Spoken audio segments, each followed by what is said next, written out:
গাজীপুরের এই হত্যাকাণ্ড বিচ্ছিন্ন ঘটনা নয়, বরং এটি আমাদের রাষ্ট্র ও সমাজের গভীর অসুখের প্রতিফলন। এর সমাধান হবে তখনই যখন জনগণের আস্থা পুনর্গঠন হবে ন্যায় বিচারের মাধ্যমে। আরেকটা সংখ্যাজনক দিক হলো সাংবাদিকতা এমন এক পেশা যা সত্য তুলে ধরে, জনগণকে সঠিক তথ্য দেয় এবং ক্ষমতাকে জবাবদিহির মধ্যে রাখে। একজন সাংবাদিক নিহত হওয়া কেবল একজনের জীবনহানি নয়, এটি সংবাদ মাধ্যমের স্বাধীনতার উপর সরাসরি আঘাত, জনগণের জানার অধিকারে হস্তক্ষেপ। যদি সাংবাদিকদের জন্য কার্যকর সুরক্ষা ব্যবস্থা গড়ে তোলা না হয়, তবে দক্ষ ও মেধাবী তরুণরা এই পেশা থেকে মুখ ফিরিয়ে নেবে। গাজীপুরের সাংবাদিক আসাদুজ্জামান তুহিন হত্যাকাণ্ড শুধু একটি অপরাধের ঘটনা নয়, এটি বাংলাদেশ রাষ্ট্র ও সমাজের বর্তমান সংকটের এক নগ্ন প্রতিচ্ছবি। গত বৃহস্পতিবার রাতে গাজীপুর শহরের চান্দনা চৌরাস্তা এলাকায় এক নারীকে মারধরের ঘটনা তিনি মোবাইলে ধারণ করেছিলেন। হামলাকারীরা ভিডিও মুছে ফেলতে বললে তুহিন নিজের পরিচয় দেন এবং অস্বীকৃতি জানান। এরপর পাশের একটি মার্কেটের সামনে প্রকাশ্যে এলোপাতাড়ি কুপিয়ে হত্যা করা হয় তুহিনকে।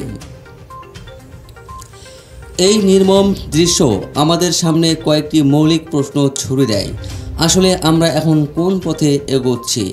গণমাধ্যমের স্বাধীনতা আর জনগণের নিরাপত্তা কতটা সুরক্ষিত হয়েছে? আমরা কি তবে ধীরে ধীরে আবারও নৈরাজ্য ও অমানবিকতার আধারে তলিয়ে যাচ্ছি? একের পর এক এমন লহমহস্য ঘটনা কি সরকারের প্রতিশ্রুতি ও আইন শৃঙ্খলার ব্যবস্থার প্রতি জনগণের আস্থা অক্ষুণ্ণ রাখতে পারবে? 24 জুলাইয়ের গণ অভ্যুত্থানের পর আমরা ভেবেছিলাম বাংলাদেশ এক নতুন সূর্যোদয়ের পথে হাঁটছে। শেখ হাসিনার ফ্যাসিবাদী শাসন আমলের অবসানে খুন, গুম, অপহরণ ও দমননীতি থেমে যাবে, সংবাদপত্রের স্বাধীনতা ফিরে আসবে আর নাগরিকদের মত প্রকাশের অধিকার পূর্ণ প্রতিষ্ঠিত হবে। অন্তর্বর্তী সরকারের 1 বছর পূর্ণ হলেও তারা আইন শৃঙ্খলা রক্ষায় সাফল্য দেখাতে পারেনি, বরং চাঞ্চল্যকর ধর্ষণ, খুন, চাঁদাবাজি এবং দুর্নীতির ঘটনা ঘটেছে নিয়মিতভাবে। প্রশ্ন হচ্ছে, তারা কি এখনও পর্যন্ত একটি সঠিক বিচারের উদাহরণ দাঁড় করাতে পেরেছে? উত্তর হবে না। বর্তমান সরকারের অধিকাংশ উপদেষ্টার কার্যক্রম দেখে মনে হয় তারা যেন নিজেদের রাজনৈতিক অবস্থান ও সুবিধা সুরক্ষিত রাখতে বেশি ব্যস্ত। নীতিনিষ্ঠ পদক্ষেপ নিতে হলে যে বিতর্কের মুখোমুখি হতে হয় তা এড়িয়ে চলাই যেন তাদের কৌশল। আমরা দেখছি গণমাধ্যম, প্রশাসন ও আইন শৃঙ্খলা রক্ষাকারী বাহিনীসহ বিভিন্ন সেক্টরের স্তরে স্তরে এখনও স্বৈরাচারী দস্যুরা বহাল তবিয়তে আছে। দুঃখজনকভাবে এর দায় বর্তমান অন্তর্বর্তী সরকারের, যেমন তেমনি ফ্যাসিবাদ বিরোধী আন্দোলনে অবদান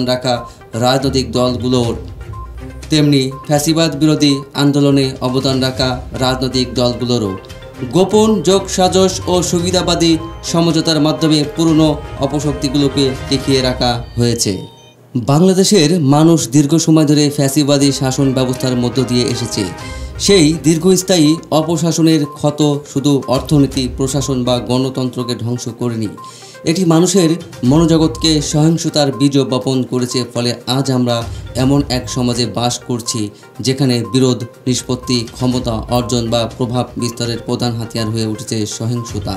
মূলত দীর্ঘমেয়াদী অপশাসনই অনেকের মনোজগতে সহিংসতাকে এক ধরনের সমাধানের পথ হিসেবে প্রতিষ্ঠিত করেছে। ক্ষমতার দাপটে থাকা রাজনৈতিক ছত্রছায়া অপরাধীদের জন্য হয়ে উঠেছে নিরাপত্তার ঢাল। গাজীপুরের এই হত্যাকাণ্ড বিচ্ছিন্ন ঘটনা নয়, বরং এটি আমাদের রাষ্ট্র সমাজের গভীর অসুখের প্রতিফলন। এর সমাধান হবে তখনই যখন জনগণের আস্থা পুনর্গঠন হবে ন্যায় বিচারের মাধ্যমে।